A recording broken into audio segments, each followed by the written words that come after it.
सुनो कथा कहानी। आज हम आपके लिए कार्तिक स्नान करने के बाद पढ़ी जाने वाली कथा लेकर आए हैं। कार्तिक महीना शुरू हो गया है और हिंदू धर्म में इस महीने का विशेष महत्व है। कहते हैं कि यह भगवान विष्णु का प्रिय महीना है और इस महीने में पवित्र नदियों में स्नान करने से पुण्य मिलता है। कहते हैं कि इस माह में भगवान विष्णु अपनी योग निद्रा से जाग जाते हैं और इसके बाद ही हिंदू धर्म में मांगलिक कार्यों की शुरुआत होती है। कार्तिक माह में ही करवा चौथ, अहोई अष्टमी, दीपावली, गोवर्धन पूजा और भैया दूज जैसे महत्वपूर्ण त्यौहार आते हैं। कार्तिक माह का स्नान विशेष महत्व रखता है और यदि आप पवित्र नदियों में स्नान नहीं कर सकते तो नहाने के पानी में गंगा जल मिलाकर उससे स्नान करें तो व्यक्ति कार्तिक स्नान करता है, उसे पुण्य फल प्राप्त होता है। साथ ही इस दौरान स्नान के बाद पूजा करनी चाहिए और फिर कार्तिक माह की कथा सुननी चाहिए। कार्तिक माह की कथा। एक नगर में एक ब्राह्मण दंपति रहते थे और वे दोनों प्रतिदिन 7 कोस दूर गंगा व यमुना नदी में स्नान करने जाते थे।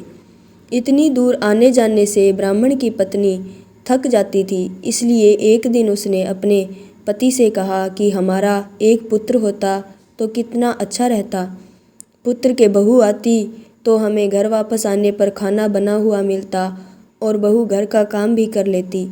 अपनी पत्नी की बात सुनकर ब्राह्मण ने कहा कि तू सही कह रही है, चल मैं तेरे लिए बहू ला ही देता हूँ।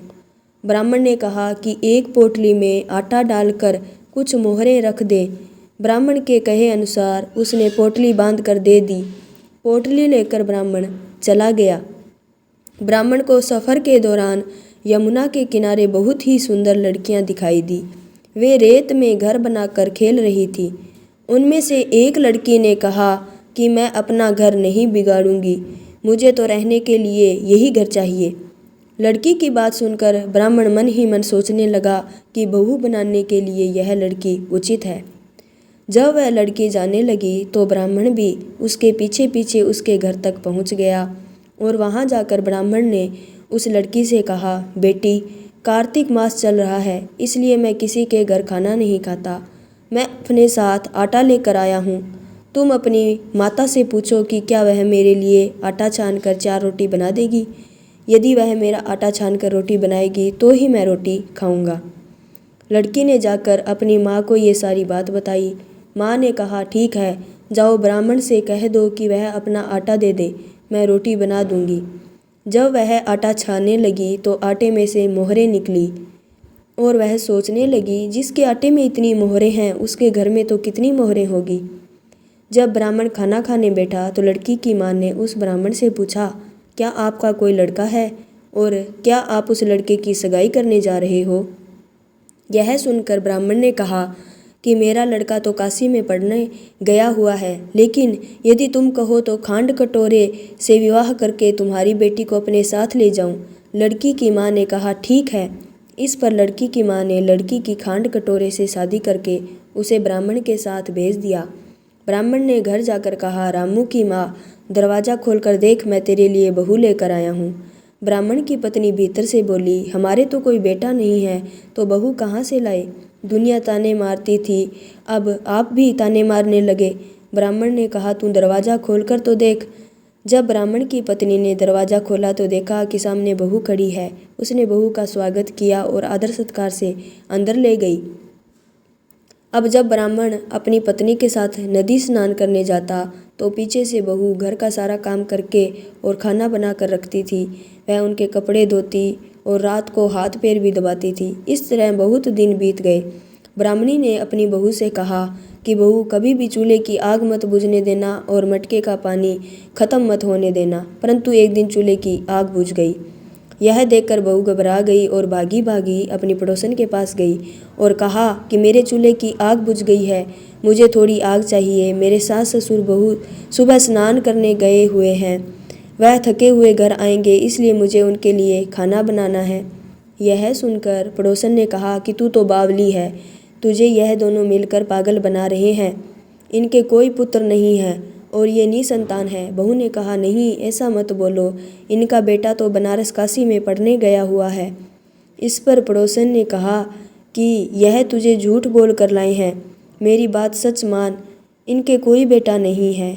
अब बहू पड़ोसन की बातों में आ गई और कहने लगी कि अब आप ही बताओ मैं क्या करूं।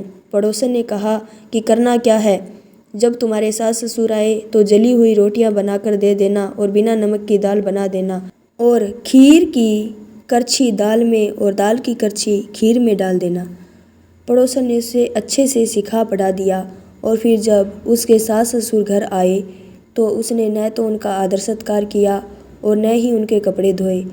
जब उसने सास ससुर को खाना दिया तो सास बोली, बहू आज यह रोटियां जली हुई क्यों हैं और दाल भी अच्छी नहीं है। तब बहू ने पलटकर कहा कि एक दिन ऐसा खाना खा लोगे तो कुछ बिगड़ नहीं जाएगा तुम्हारा।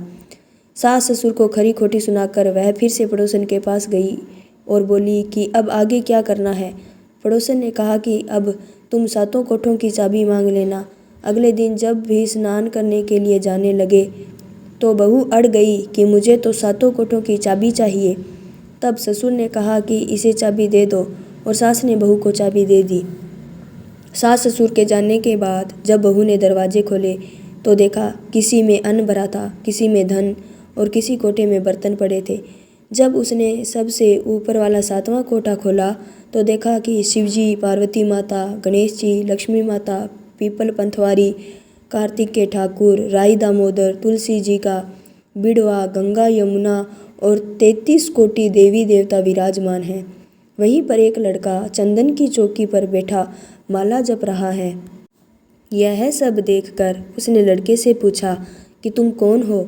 तब लड़का बोला कि मैं तेरा पति हूँ, अभी दरवाज़ा बंद कर दे, जब मेरे माता पिता आए तब दरवाज़ा खोलना। यह सब देखकर बहू बहुत खुश हुई और 16 श्रृंगार कर सुंदर वस्त्र पहनकर अपने सास ससुर का इंतजार करने लगी। उसने अपने सास ससुर के लिए अच्छे अच्छे पकवान बनाए। जब उसके सास ससुर घर पर आए तो उसने उनका आदर सत्कार किया और प्रेम पूर्वक खाना खिलाया और हाथ पैर दबाने लगी। पैर दबाते दबाते बहू ने कहा कि माँ, आप इतनी दूर गंगा यमुना स्नान करने के लिए जाती हो तो आप थक जाती हो, इसलिए आप घर पर ही स्नान क्यों नहीं करती हो।